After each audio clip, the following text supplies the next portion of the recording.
Hello and welcome to Sessions with Judith John.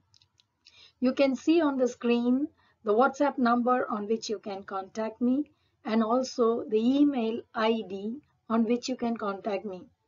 You are welcome to do so. In today's session, we are going to see the poem A Thing of Beauty by John Keats. Before we begin with the poem, let's just give a reading to this introduction to the poet and the poem as given in the text. A Thing of Beauty by John Keats. John Keats was a British romantic poet. Although trained to be a surgeon, Keats decided to devote himself wholly to poetry. Keats' secret, his power to sway and delight the readers, lies primarily in his gift for perceiving the world and living his moods and aspirations in terms of language. The following is an excerpt from his poem Endymion, a poetic romance. The poem is based on Greek legend, in which Endymion, a beautiful young shepherd and poet who lived on Mount Latmos, had a vision of Cynthia, the moon goddess. The enchanted youth resolved to seek her out and so wandered away through the forest and down under the sea. Although the introduction is about the whole length of the poem written by John Keats, Endymion, which is a very, very long poem, and talks about the story in short which is given here. The part of the poem that appears here in your textbook is not that. It's just a small introductory part of the poem where the poet makes us reflect and think of something else. What pleasure does a beautiful thing give us? What is a beautiful thing, according to you, or in general?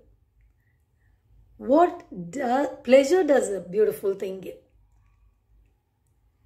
In general, if we ask, I'm sure the answer should be just nature. Everything of nature and nature's bounty.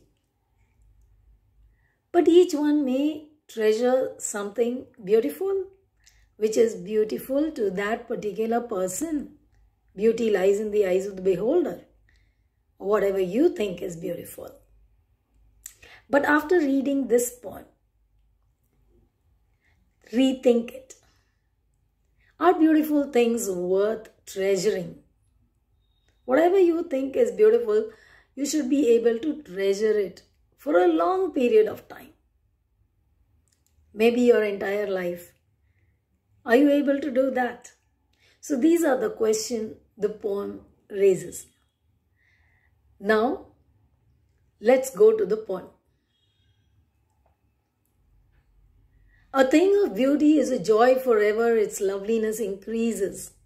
It will never pass into nothingness, but will keep a bower quiet for us, and a sleep full of sweet dreams and health and quiet breathing. Let's just do these 5 lines now. A thing of beauty is a joy forever. So according to the poet, what is a thing of beauty? A thing of beauty gives joy forever. It's not that today it's beautiful, tomorrow it's less beautiful. It has to go on increasing. Look at the next line. Its loveliness increases. See, its loveliness, its beauty keeps on increasing as days go by. Not that now it has become old and so now it's no more beautiful, but its beauty keeps on increasing.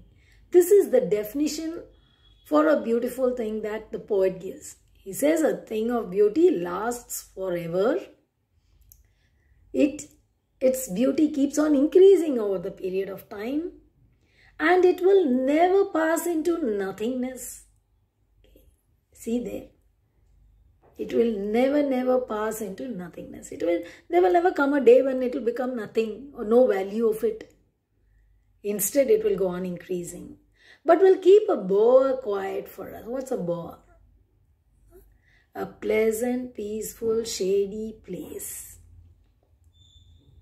And a sleep full of sweet dreams. Surely if you have a nice shady place, quiet place, peaceful place, sleep will come in naturally. So it's going to give us this sleep full of sweet dreams, not terrifying dreams, sweet dreams. And health, good health. And quiet breathing. So nice. Who doesn't want to enjoy this? Then isn't this beautiful? I'm just stopping here to explain the word quiet boar. You may think what quiet boar is, and according to what the poet said, it's a shady place, a quiet place, a place that will give peace. This picture here is just to give you an idea of what really a boar is. It's a quiet, shady place. So when you see a place like this, it's beautiful, we can rest, and we can surely be at peace. Now moving on to the next two lines. Therefore on every morrow are we wreathing a flowery band to bind us to the earth. What's the poet trying to say here? Therefore, now we know in the first few lines, the first 5 lines, that a quiet boar, what is a beautiful thing? Full of sweet dreams and good health and quiet breathing. What else do we require? Here he is questioning, therefore, with every passing day that's coming, are we wreathing a flowery band to bind us to the earth? What is our duty? When something so beautiful is there in front of us, what should we be doing? We create a bond. What is a wreath? A wreath is a garland of flowers tied into kind of a circle. I'll be showing you just now in detail. To bind us to the earth. Are we creating a bond with the earth? You know, like the flowers in a wreath. So here in this picture you can see the wreath. It's a whole lot of flowers put together in a circle form. Now to create the meaning of this line here, wreathing a flowery band to bind us to the earth. I've tried to put the earth there in the center to show how we should be protecting the earth by wreathing a flowery band to bind us to the earth, to create that bond and attachment to the earth. What's the poet saying next? In the next few lines. Spite of despondence, of the inhuman dearth of noble natures, of the gloomy days, of all the unhealthy and o'erdarkened ways made for our searching, yes, in spite of all, some shape of beauty moves away the pall from our dark spirits, such as the sun, the moon, trees old and young, sprouting a shady boon for simple sheep, and such are daffodils with the green world they live in, and clear rills, that for themselves a cooling covert make against the hot season. The mid-forest brake, rich with a sprinkling of fair musk rose blooms, and such too is the grandeur of the dooms we have imagined for the mighty dead. We will see all these lines in one go. So far, the poet has been just talking about what is a beautiful thing, what can the beautiful thing give us, and what kind of a bond we should create with the beautiful thing. Now he goes on to enlist all that man has done. What has man done? Spite of despondence. Let us have a clear look at this meaning. Spite. A desire to hurt others, annoy or offend someone. Despondence, state of being unhappy with no hope or enthusiasm, in depression or dejection. So what are we doing? What are our acts like, human beings? Hurting others, offending others, and bringing in a state of unhappiness. Okay, for ourselves. Of the inhuman dearth, what is dearth? lack. You lack. Lack what? Noble natures. Man is supposed to be living with noble natures. But where is that noble nature? The noble nature is lost. And then we are bringing upon us gloomy days, sad days. We don't want to be happy. By what? By doing all this of the unhealthy and over-darkened ways. What are the unhealthy and over-darkened ways of man? Hurting others, offending others. So even the earth, even nature, we don't spare. We kill all the animals. We cut down all the forests. We go about damaging everything that is there in nature. So where is the noble nature? Noble nature should be live and let live. Where is that noble nature? So he talks about this unhealthy and over-darkened ways of man, evil ways of man, made for our searching. This is what we are searching for. We are not doing good. Yes, but in spite of all this, some shape of beauty which remains, which still remains, moves away the pall. Moves away the pall, the covering, the dark thing we have brought upon ourselves from our dark spirits, from our evil ways. And what are these beautiful things that are still available to us? The sun, the moon. Now he makes a list of all the beautiful things that nature has given us. The sun, the moon, the trees, old and young trees, which sprout a shady boon. What is a boon? A blessing. It comes as a blessing for simple sheep. Okay? You can just imagine for yourself this green grass, trees around, stream flowing, and sheep just loitering around the area. What a beautiful scene.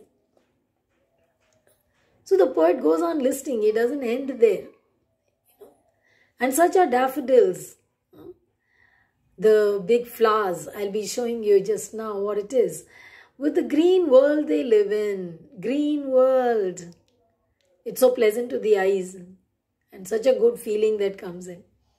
Okay. And clear rills. What are rills? Small streams. Okay. Rills are small streams. Whenever we ask any small child to draw a scenery and a picture, they'll draw with two mountains around, a sun in between, and the river flowing and some grass and plants.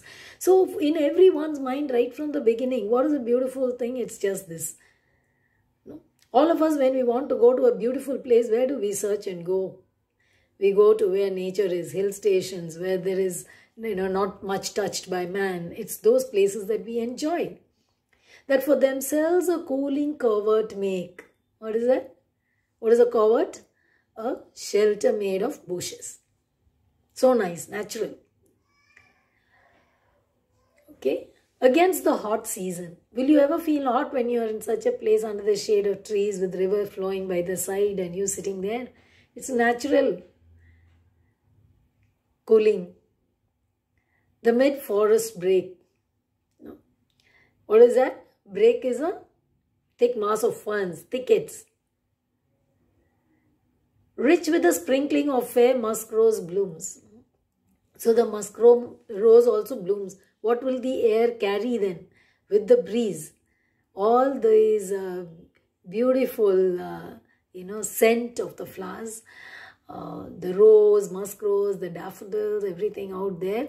And such too is the grandeur of the dooms. Now the poet skips to something else. He says such too is the grandeur of the dooms. What are dooms? Ruins, death, destruction. We are talking about dooms. We have imagined for the mighty dead. Mighty dead is an oxymoron. Because we are using mighty and dead together, two opposite things. But why is the poet saying that? Because when someone has lived a very noble life and such a person dies, they live in us, with us, through the books, through all that we read about them, through everything that is going on even many years after their death. For one example is Gandhiji. Okay? We talk about them many years after their death. There are so many people who have done a lot of good and we still talk about them, we remember them and we imagine a beautiful life for them after death. true or untrue, all of us say that when a good person dies, will go to heaven, and the other who has done evil will go to hell. So here it's about that. We are thinking of a beautiful life. If you live a beautiful life, you will go to heaven. You will have a beautiful afterlife. Okay?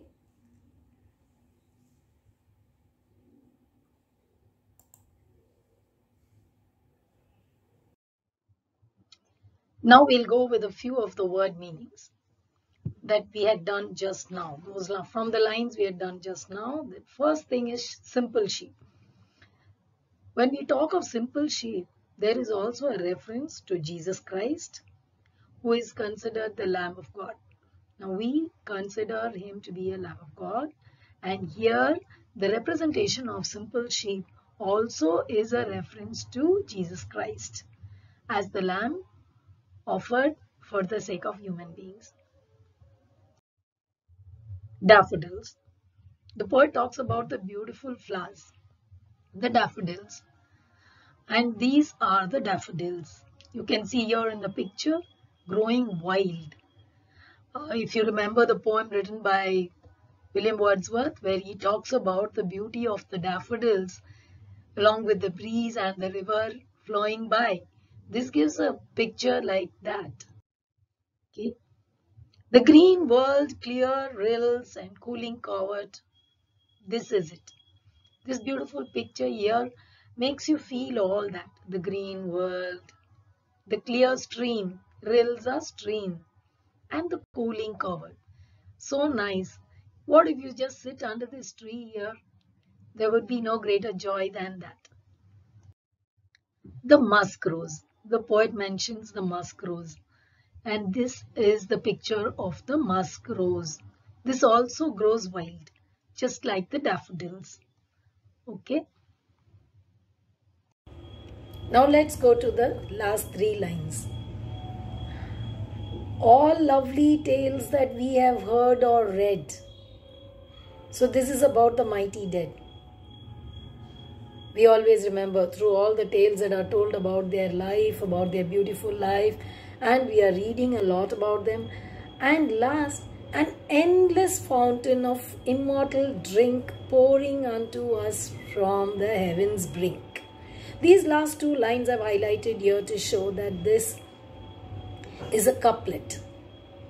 In these two lines, a poet actually ends all of what he wants to say.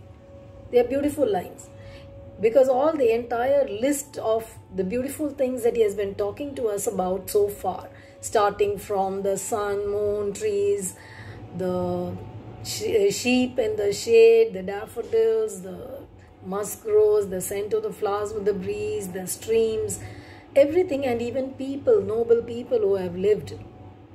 All that, what happens? All these are the beautiful things. And how and where do they come from? They come to us like an endless fountain of immortal drink from heaven's brink. So from heaven's brink it is poured unto us like an endless fountain. Nature is all around us. And he compares it to an immortal drink. Imagine if you're getting an immortal drink as a gift, how much precious it would be and how much you will have to keep it so safe.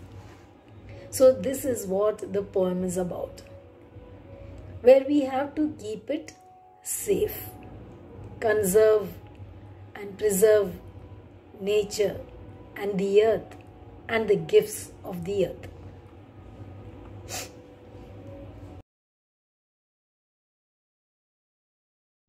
Here is a beautiful picture to show you and make you feel how all the gifts of nature are pouring unto us from heaven's brink. It's overflowing. God is so generous. He's giving us, although man is so evil and destroying everything. When you see this picture, symbolically, you can see how all the gifts of nature are flowing unto us. So why should we damage it at all? Okay. So the whole thing is about preserving it, conserving it, keeping it as a precious thing of beauty. Now let's move on to the questions in the poem. Before we move on to the questions in the poem, there are some nice alliterations over here. No? Let us take a quick glance at the alliterations used in the poem. For example, band to bind. That is an alliteration with the sound B being repeated. And then we have simple sheep. The simple sheep is an important question even otherwise.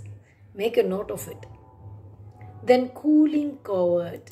No, I hope all of us know what alliterations are. Same sounding words used together. Alright. So these are some of the alliterations used over here. Even noble natures. Yes, noble natures. You can mark it out in your textbook. Always, it's good to sit with the textbook when you attend my sessions. So you can mark and keep it. You don't have to again and again, go through the video. You can mark it in your book.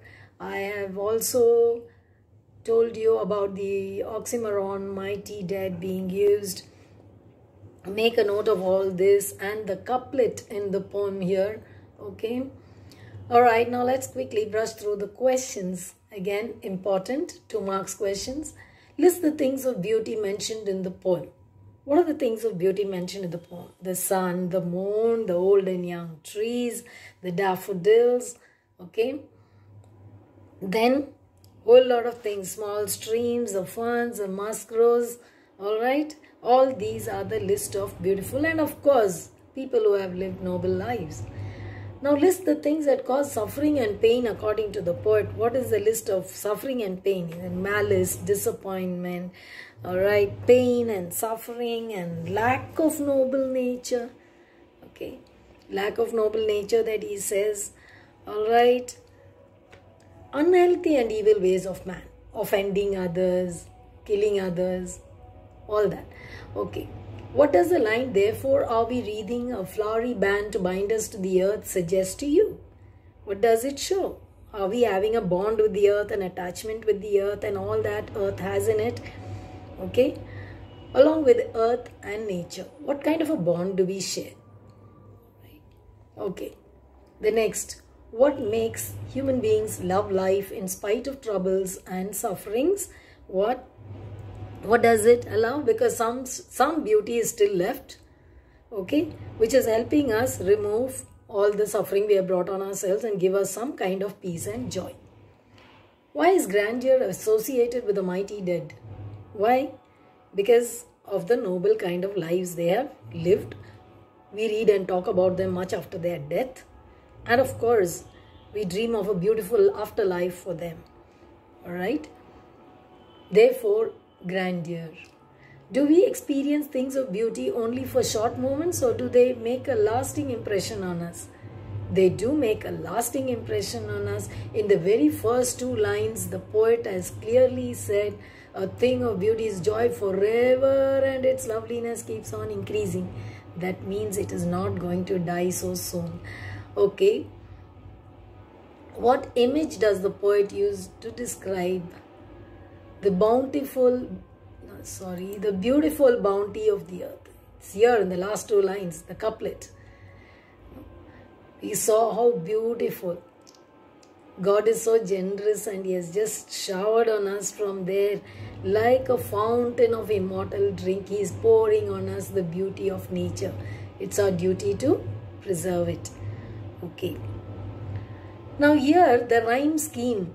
What is the rhyme scheme of the poem? It is AABB. Alright. The rhyme scheme is AABB. If you notice, forever, never, keep, sleep, breathing, wreathing, earth, dearth, days, ways. That's how you check on the rhyme scheme. So if at all a 1 mark question is asked and the rhyme scheme is AABB. I hope you enjoyed the poem. Do I keep enjoying learning more? Alright.